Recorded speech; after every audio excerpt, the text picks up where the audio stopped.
Hello everyone, welcome to Vocabulary Central. The first word that we are going to learn today is the word arise. Arise means to appear, to come up, or to happen. For example, if we say a problem arises, then it means that a problem has come up or it has occurred. It is all about something starting or coming into existence. Synonyms of this word are emerge, happen, appear, develop, occur, spring up. Each of the above words conveys the idea of something coming into existence or happening.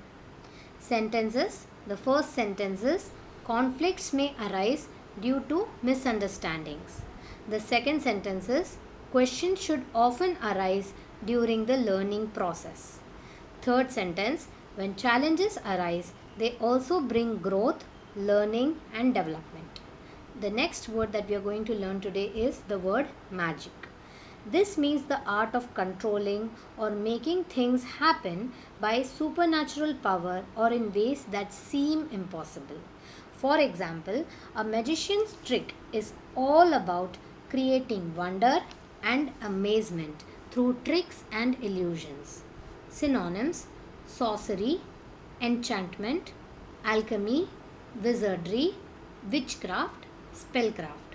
Each of the above words captures the essence of the supernatural or mystical powers. Sentence. The first one, the magic trick performed by the magician left the audience in awe. The second sentence, Mrs. Roshner brought back the magic of the holiday season with the lights and decorations. The third sentence, there was a sense of magic in the air while they were watching the northern lights. The next word that we are going to learn today is the word plump. This means slightly fat or rounded in a pleasant way. It is also used to say full or rounded in shape. For example, when we think of a ripe and juicy peach or a baby with chubby cheeks, this word is often used to describe something or someone that looks healthy. Synonyms of the word: chubby, round, rotund, well-fed, pudgy, roly-poly, tubby, etc. Each of the above words conveys the idea of being slightly fat or rounded person in a pleasant way.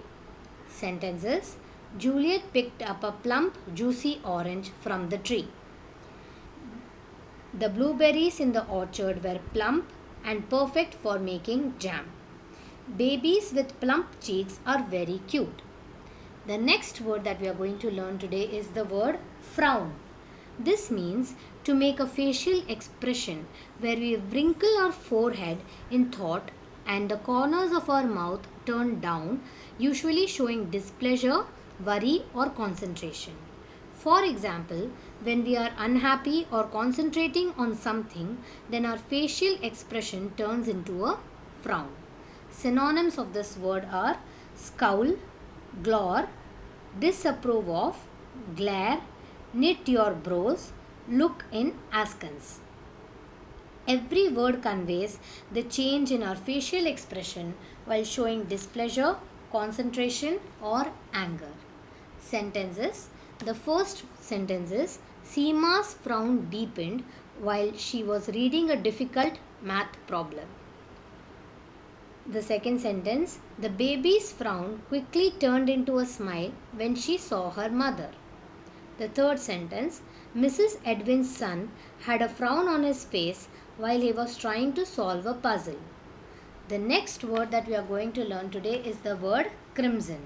It means deep red. It is a bold and striking shade of red that stands out.